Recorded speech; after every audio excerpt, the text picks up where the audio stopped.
इस मूवी में देखेंगे कि सूर्य एक्सपांड होकर पृथ्वी को तबाह करने वाला है और इस संकट से बचने के लिए पूरी दुनिया एक होकर पृथ्वी को दूसरे सोलर सिस्टम में मूव करने का फैसला करती है। लेकिन ऐसा करने से पृथ्वी पर तूफान, भूकंप, सुनामी आती है। लेकिन इस खतरे से निपटने के बाद जब पृथ्वी जुपिटर के पास आता है तब जो होता है वो देखने लायक है। इस मूवी का नाम है द वॉन्डरिंग अर्थ। मूवी की शुरुआत होती है 2061 से, जहाँ दिखाया जाता है कि सूर्य बहुत जल्दी एक्सपांड हो रहा है और आने वाले 300 सालों में वो पृथ्वी के ऑर्बिट में एंटर करेगा, जिसके कारण हमारी पृथ्वी तबाह हो सकती है। इस खतरे को देखते हुए दुनिया के बड़े बड़े देश आगे आते हैं और यूनाइटेड अर्थ गवर्नमेंट नाम की एक ऑर्गेनाइजेशन बनाते हैं। इसका काम था हमारी इस पृथ्वी को नजदीकी अल्फा सेंचुरिया नाम का जो दूसरा सोलर सिस्टम है उसमें मूव किया जाएगा। अभी पूरा सफर 25 साल का था। इतने दूर जाने के लिए पृथ्वी पे कई सारी लोकेशन पे थ्रस्टर बनाए जाते हैं, जिसे अर्थ इंजन भी कहते हैं। ये सारे थ्रस्टर, जिसे बूस्टर भी कहा जाता है, वो फ्यूजन पावर प्लांट पर चल रहे थे, जिसके कारण पृथ्वी को बूस्ट मिल रही थी और वो अपने पोजीशन से मूव होने लगती है।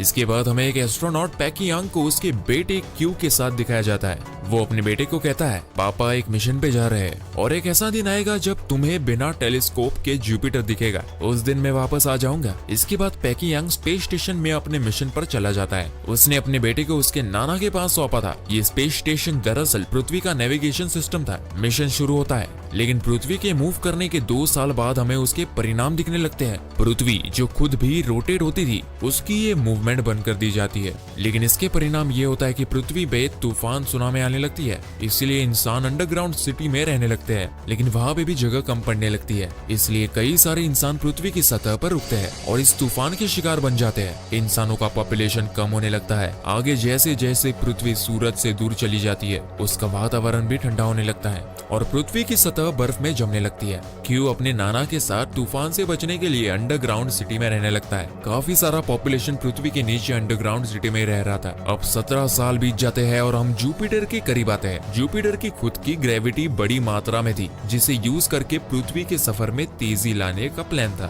बतौर नेविगेटर यही तर पैकी यांग का स्पेस स्टेशन का सफर था। अगले दिन यानी चाइनीज न्यू ईयर के पहले दिन वो पृथ्वी पे वापस लौटने वाला था। इसके बाद क्यू को दिखाया जाता है जो अब बड़ा हो गया है। वो अभी हैवी ट्रक का मैकेनिक बन गया है, जो अपने एडॉप्टेड बहन हैन को लेके स्कूल से भाग जाता है। इन दोनों भाई बहनों को पृथ्वी का सरफेस देखना था कि अभी वहाँ कैसा वातावरण है। इसलिए एक लोकल चोर के पास जाके वो लोग उससे थर्मल सूट चुरा लेते हैं, क्योंकि पास में एक बबल कैप्सूल होती है जो अचानक से कभी भी बबल में कन्वर्ट होती थी, जिससे दोनों भी बच पाते। जिसके बाद वो लोग उसी का इस्तेमाल करके थर्मल सूट चुरा के वहाँ से भागते हैं। दोनों भी लिफ्ट से ऊपर चले जाते हैं और देखते हैं कि सरफेस का टेम्परेचर नेगेटिव हो गया है। कोई भी इंसान बिना थर्मल सूट के वहाँ पर जिंदा नहीं रह सकता। आसपास कोई भी रहने लायक जगह ही नहीं थी और पास में ही वो बड़ा सा अर्थ इंजन दिखते हैं और ऐसे ही 10,000 अर्थ इंजन पूरे पृथ्वी पर लगाए गए थे। दूर पर ही उन्हें अपने नाना का स्पेशल ट्रक दिखता है। वो ट्रक काफी ज्यादा बड़ा था। की और हैन दोनों भी ट्रक में बैठ के भाग जाते हैं, लेकिन पुलिस उन्हें पकड़ लेती है और झूठा पास इस्तेमाल करने के कारण उन्हें जेल में डालते हैं। दोनों के नाना जी वहाँ उनको छुड़ाने के लिए आ जाते हैं और पुलिस को रिश्वत देने लगते हैं। इसके कारण पुलिस उन्हें भी जेल में डाल देती है।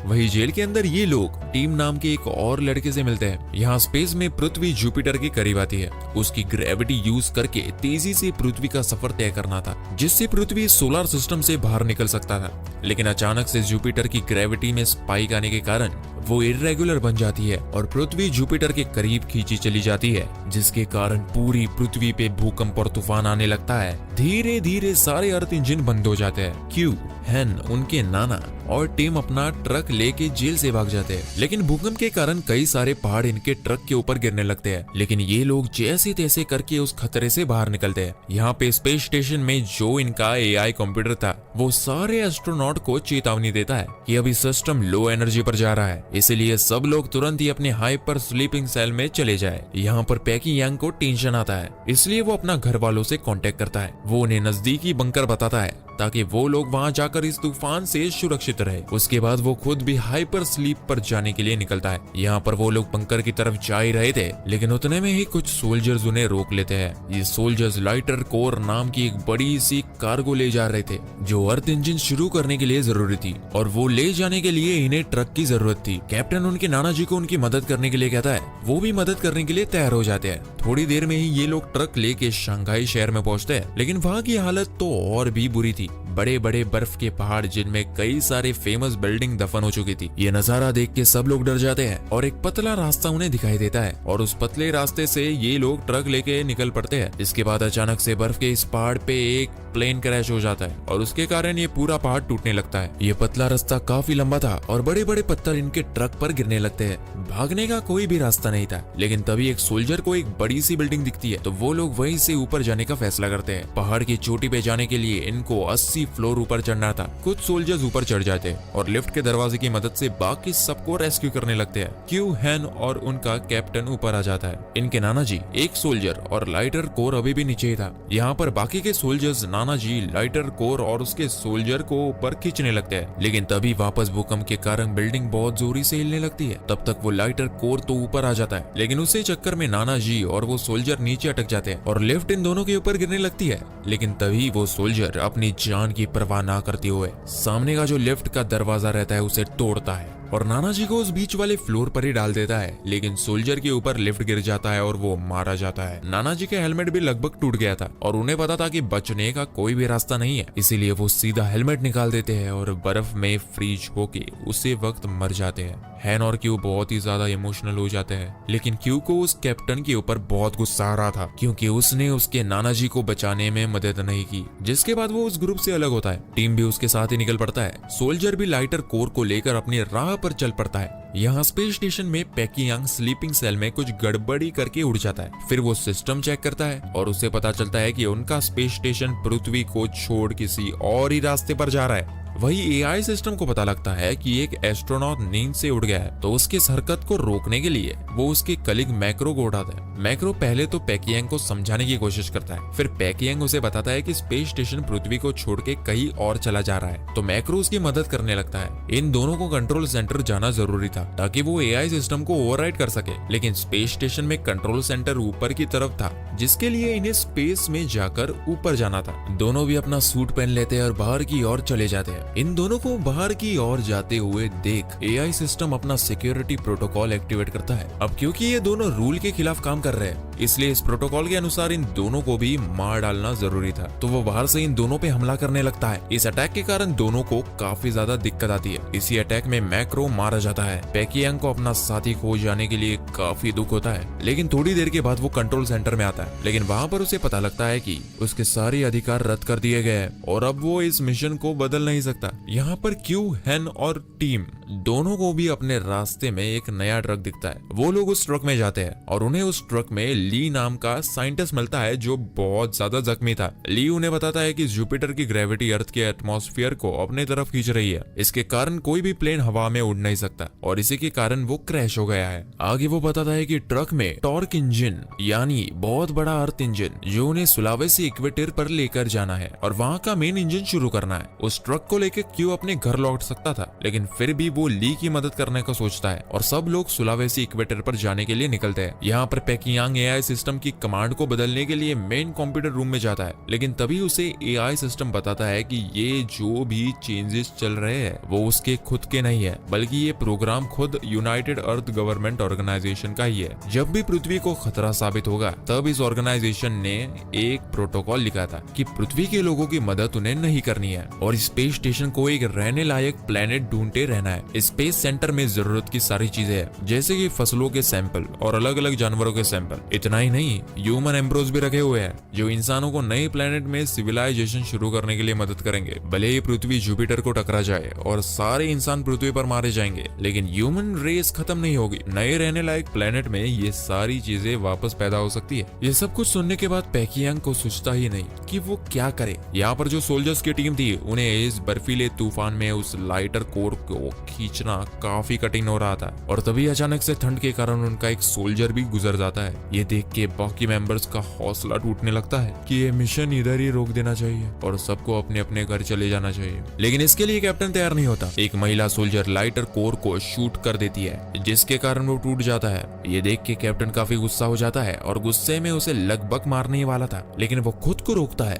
लेकिन तभी वहां पर क्यू अपना ट्रक लेके आता है और उन्हें बताता है कि ट्रक में एक और टॉर्क इंजन है जो वो लोग सुलावेसी लेके जा रहे हैं। इस मिशन के लिए उन्हें सोल्जर्स की मदद लगेगी, इसीलिए सारे सोल्जर्स उसको ज्वाइन करते हैं और कुछ समय के बाद वे लोग सुलावेसी पहुंच जाते हैं। लेकिन वहां पहुंचने के बाद उन्हें रियलाइज होता है कि किसी और टीम ने इंजन को पहले से ही स्टार्ट कर दिया है, बल्कि पृथ्वी के बाकी सारे बूस्टर पहले से ही चालू हो गए हैं। लेकिन इसके बावजूद पृथ्वी अभी भी जुपिटर की ओर खींची चली जा रही है। पृथ्वी से जुपिटर को काफी क्लियरली देखा जा सकता था। स्पेस स्टेशन में एआई सिस्टम अनाउंसमेंट करता है कि अभी पृथ्वी के पास सिर्फ 7 दिन बचे हैं। आखिरी दिन पृथ्वी जुपिटर से टकरा जाएगी और सब कुछ नष्ट हो जाएगा। यही अनाउंसमेंट एआई सिस्टम पृथ्वी पर भी करता है।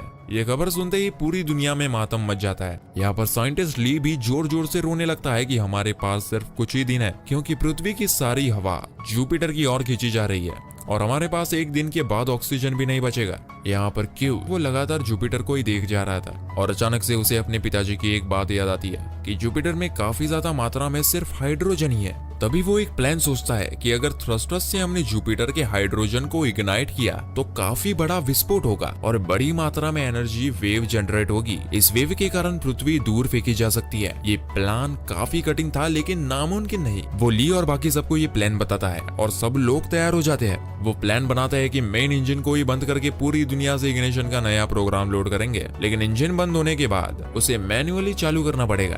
अब इस प्लान के अनुसार टीम और क्यू दोनों लाइटर कोर को मेन इंजन में डालेंगे। मैनुअल इंजन स्टार्ट करने के लिए एक सोल्जर की टीम आ जाएगी, तो तीसरी टीम होती है ली और बाकी साइंटिस्ट की, जो कि कंट्रोल रूम में जाके वो प्रोग्राम लोड करेंगे। हैन और जो महिला सोल्जर होती है वो कम्युनिकेशन रूम में जाएगी। इसी प्लान के अनुसार सब लोग अपने स्टेप्स लेते हैं, लेकिन इस मिशन में कई सारी दिक्कत आती है। जैसे ही टीम और क्यू दोनों लाइटर कोर को इंजन में डालते हैं तो एक लॉग बीच में आता है, जिसके कारण वो पूरा प्रोग्राम अटक जाता है। वही इग्निशन पिन काफी बड़ी थी, इसलिए सोल्जर की मैन पावर कम पड़ने लगती है और यहाँ पर ली का प्रोग्राम भी 99% पे आके हैंग हो जाता है। लेकिन तभी हैन पेकियांग को कांटेक्ट करती है। पेकियांग को वो उनका सारा प्लान बताती है ताकि कुछ मदद मिल सके। पेकियांग यूनाइटेड अर्थ गवर्नमेंट ऑर्गेनाइजेशन के अधिकारियों से परमिशन लेने के लिए उनको कांटेक्ट करता है। यहाँ पर वो लोग सिर्फ एक ही हेल्प करने को तैयार होते हैं कि जो बच्ची का मैसेज है वो उसे पूरी दुनिया में ब्रॉडकास्ट करेंगे। फिर उसके बाद हैन अपना मैसेज पूरी दुनिया में ब्रॉडकास्ट करती है और कहती है कि मैं और सोल्जर्स की टीम